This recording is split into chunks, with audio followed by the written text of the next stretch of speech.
What's up, everybody? I'm George Mossey. I'm here with Heather C. So last night we got 90 Day Fiancé, Happily Ever After. We're on season 6, episode 4. No small talk. A lot happened. The show was over 2 hours. We're going to jump right in. We're going to talk about Kalani and Asuelu's situation. So Kalani drops a bomb last night and she tells everybody that she and Asuelu don't share a bed. They don't sleep in the same room. And he has his own video game room where he spends most of his time. And basically the only time he comes in her room is when he wants to be intimate. So she feels like that they're in a relationship with friends with benefits, but with 2 kids. So what do you think? First of all, they're thinking about buying a house. So what do you think about their state of their relationship and buying a house? Okay. Well, first I think that they should go to some counseling. And that doesn't mean her and her sister. It means her and a professional. Yeah. Second of all, why don't the kids have a playroom? But he does. Dad is one of the kids.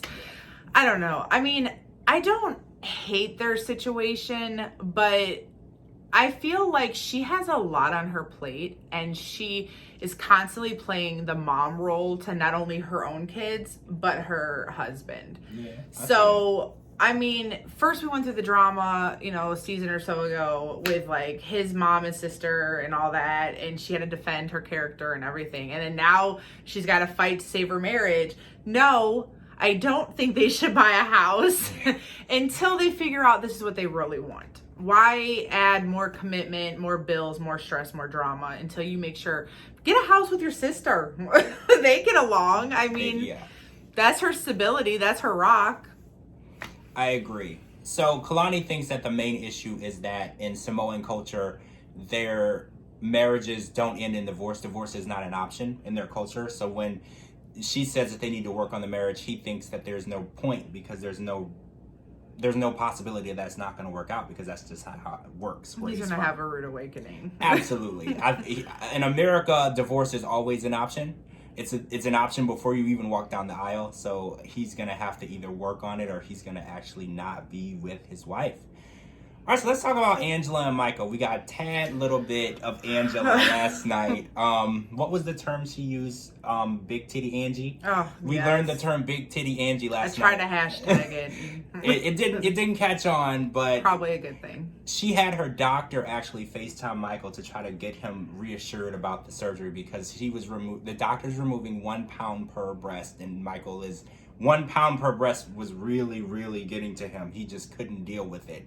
And the doctor tried to reassure him that things were going to be okay. And it actually looked like it kind of worked. Coming from the doctor, Michael seemed a little more at ease. But we did learn that in Michael's culture, unless it's life or death, you're not supposed to have surgery.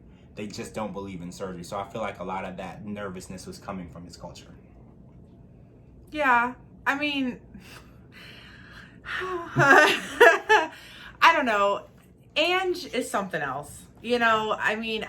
I had tweeted out yesterday that I feel like she purposely knows that Michael is not cool with this, but yet she keeps putting it in his face. And she could look at it as, oh, well, that's my husband. I just want his input. You don't. Because if it was more about input or support, you would just leave it as is. I feel like every chance she gets, she's like, oh, Michael, guess what? My doctor's hot. Michael, guess what? They're going to take out some of my chest. Michael, guess what? It's like, okay, we get it. And she knows that he's not there. So that's kind of like dangling something over somebody's head or, causing more stress or whatever. And if she knows that it's not part of his culture to have these, maybe she shouldn't push the issue so much. So scale it back a little bit. Because he's not physically here, so he only knows what she's telling him. Yeah. So I do agree. Scale it back a little. Don't call him and make the conversation every single time being about this surgery that he's not okay with. I totally agree. Maybe more so talk about the aftermath of it. Hey, guess what? With this surgery, it's probably going to add to my life. Guess what? With this surgery, I'm going to quit smoking. She should turn it into more of a positivity thing than so much as, oh, I'm going to be so hot. And oh, I mean, even if that is the truth or not, that's not what he's about.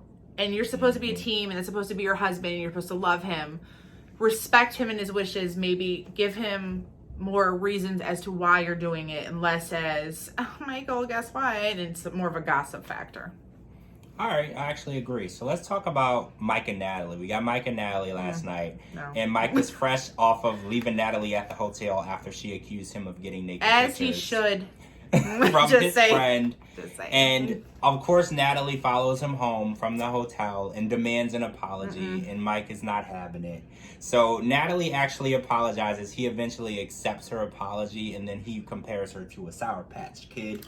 He's like, she's the analogy I didn't get. I do get that she can be sweet but and sour. So maybe I do get it, but that's not the way you want to describe your wife.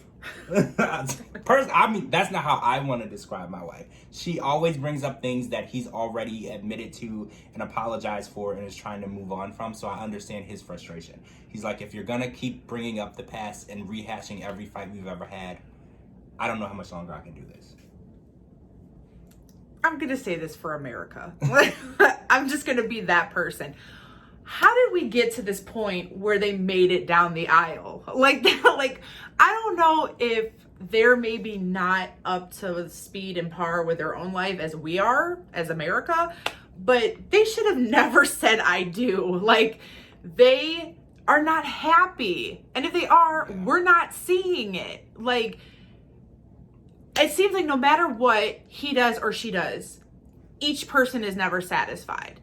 And the fact that they don't have support from his mom, but yet they're going to travel to his mom's house is crazy. Like, I think it's awesome that he has a great relationship with his mom.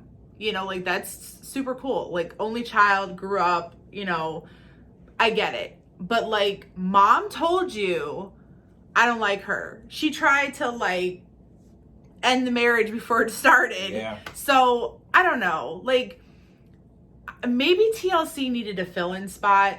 I don't know. I'm sorry if you happen to watch this, Mike and Natalie. I apologize, but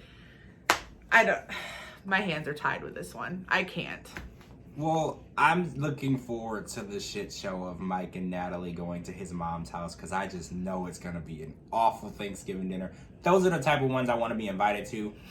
I want to see exactly how that's going to go. And I'm good on that. So we finally disagreed on something. I'm good with Mike and Natalie. So that's just me. All right, so let's talk about another couple that a lot of people have been talking about, Tiffany and Ronald. So Tiffany is married to Ronald, and Ronald has a lot of issues. We all know that he had gambling problems with the law. So now he's back in South Africa. She was there too. She went back to America and she got a new apartment. She decided to FaceTime him because her son Daniel wanted to talk to his dad. And right after that conversation ended, she went straight back into scolding him for not working, not being there, not helping her, not being a good dad. Not every conversation that they have so far this season, this is where it goes. She's like, I'm the only one doing anything. You're not doing anything. It's like, how much longer are you going to just have arguments? If every time you have a conversation, you're telling him how he's not a good husband, how much longer is this going to last? First thing first, she knew what she was getting herself into. She knew before they got married that he had issues. And she accepted it. And he's not even the birth father to her son. Right, he's not. And the child calls him dad. And he, same thing. That's my boy. That doesn't justify the rest of their relationship, but for her to keep saying, you don't do this, you don't do that, whatever, you knew that. You knew that he wasn't going to work. You knew that he had a gambling problem. You knew that there was all these different things and case scenarios that were going to come up. you can't be surprised about it. Clearly, she seems like she's over it. Mm-hmm. And that's sad because he didn't even get a chance to come to America. Maybe, and I'm just saying, she should, since they're already married, give it a chance. Have him come here. See what he can do for her here. Even if he can stay around and watch the kids so she can better herself. We see that all the time with people, you know. Little things. It's hard to prove yourself to people when you're 1,000,000,000,000,000 miles away. Yeah. So maybe just maybe, like I said, I don't know all the deep, dark secrets. See what he can do in person. I agree. Being in the same place and being in America where you can work and make a lot more money would be a good opportunity. He did get a job as a mechanic for motorcycles in his country, but again, with the currency exchange in his country, the amount of money he makes isn't going to help her. So, first of all, that's it for this segment. We're going to come back for part 2. So we're going to come back and talk about the rest of the couples. I'll put our Twitters and Instagrams at the bottom. Thank you so much for watching. This is the 90 Day Fiancé Happily Ever After podcast. I'm George Mossey. This is Heather C. And we'll talk to you guys really soon.